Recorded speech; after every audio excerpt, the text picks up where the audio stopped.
حضرت موسیٰ علیہ السلام کے دور کا فرمائیے۔ حضرت موسیٰ علیہ السلام کے دور میں بنی اسرائیل میں ایک شخص تھا، بہت غریب مفلس، یہاں تک کہ ایک وقت کی روٹی کا انتظام نہیں ہوتا تھا، فاقے گزرتے تھے۔ ایک مرتبہ وہ چلا جا رہا تھا تو راستے میں حضرت موسیٰ علیہ السلام مل گئے۔ اب انہیں دیکھا یہ تو پیغمبر ہیں، اللہ کے کلیم ہیں، اللہ سے ہم کلام ہوتے ہیں، تو اس نے درخواست کی کہ آپ اللہ کے ہاں جا رہے ہیں ہم کلام ہونے، تو میری ایک فریاد اللہ کے دربار میں رکھ دیں،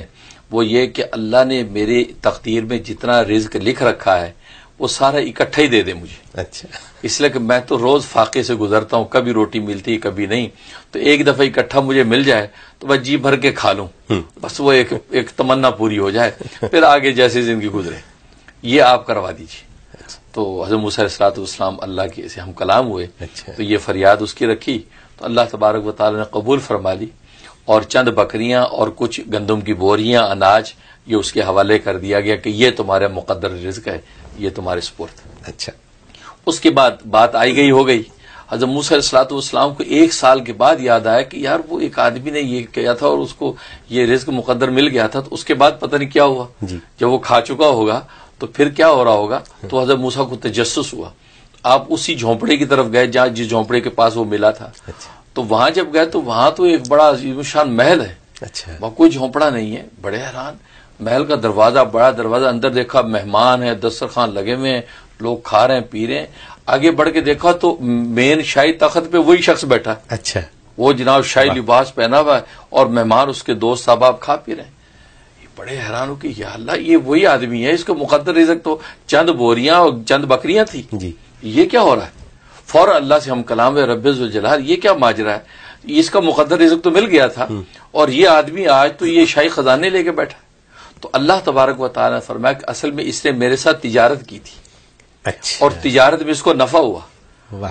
تو حضرت موسیٰ علیہ السلام نے کہا رب ذوالجلال کون سی تجارت؟ کا تجارت اصل میں اس نے یہ کی تھی کہ اگر یہ خود اپنے ذات پہ خرچ کرتا تو اس کا اتنا ہی تھا جتنا میں نے دیا تھا، وہ ختم ہو جاتا، لیکن اس نے میرے ساتھ تجارت یہ کی، اس نے غریبوں کو بھی کھلانا شروع کر دیا، مہمانوں کو کھلانا شروع کر دیا، دوستوں کی دعوتیں شروع کر دی۔ تو نتیجہ کیا ہوا؟ میری سنت یہ ہے کہ جب میرے لیے جب 1 روپیہ خرچ کرتا ہے تو میں اس کو 10 گنا دیتا ہوں، لہٰذا اس کے اندر میں جو ملٹی پلائی ہوتا جا رہا ہے یہ سارا رزق، یہاں تک کہ آج اس کے بعد محلات ہیں اور سونے چاندی کی تجوریاں ہیں کہ وہ تھوڑا جو ملٹی پلائی ہوا۔ یہ ہے زکوٰۃ کی برکت، زکوٰۃ اور صدقات کی برکت، اللہ کے راستے میں خرچ کرنے کی برکات۔ دیکھیے کہ انسان اپنی ذات پہ خرچ کرے تو اتنا ہی ہوگا، لیکن جب اس نے دوسروں کو دینا شروع کر دیا تو اللہ تبارک و تعالیٰ اس کو کیسے ملٹی پلائی کرتے ہوئے آگے بڑھاتے رہتے ہیں۔ بلکہ میں تو کہا کرتا ہوں یہ بالکل کامن سینس ہے کہ ایک دانہ اگر ہے گندم کا، اگر آپ اس کو چبا کے کھا لیں تو ختم ہو گیا، اسی دانے کو زمین میں آپ دفنا دیں تو وہ 100 دانے اگا دیتا ہے۔ ایسی بات صحیح ہے، بالکل ٹھیک ہے نا، بالکل۔ تو زمین کے اندر اللہ نے وہ زرخیزی رکھی ہے کہ ایک بیج آپ بو دیں تو وہ 100 بیج بوتا ہے، آگے پورا تناور درخت بن کے سینکڑوں آم اس پہ لگتے ہیں، لیکن اگر ایک آم آپ نے کھا لیا تو ختم ہو گیا۔ بالکل اسی طریقے سے اللہ کے راستے میں جب دیا تو اللہ تبارک و تعالیٰ 700 گنا تک جب بڑھاتے ہیں تو یہی ہوتا ہے۔ یہ اصل میں وہ راز ہے کہ اللہ جو ہم سے جو کہتا ہے کہ میرے راستے میں خرچ کرو، اللہ اصل میں ہمارے مقدر رزق کو بڑھانے کا ایک ضابطہ ہمیں بتانا چاہتا ہے، اس کے نتیجے میں وہ مال بڑھتا ہے۔ بعض نالائق لوگ یہ کہتے ہیں جی ہم اپنے خون پسینے کی کمائی غریبوں کو کیوں کھلا دیں بھائی، ہم کھائیں گے ہمارے بچے کھائیں گے بھائی، بس پھر وہ ان کا صورتحال وہی ہے کہ وہ چند بوریاں چند بکریوں پر ہی رہ جائیں گے، وہ آگے نہیں بڑھیں گے، تجارت نہیں ہوگی۔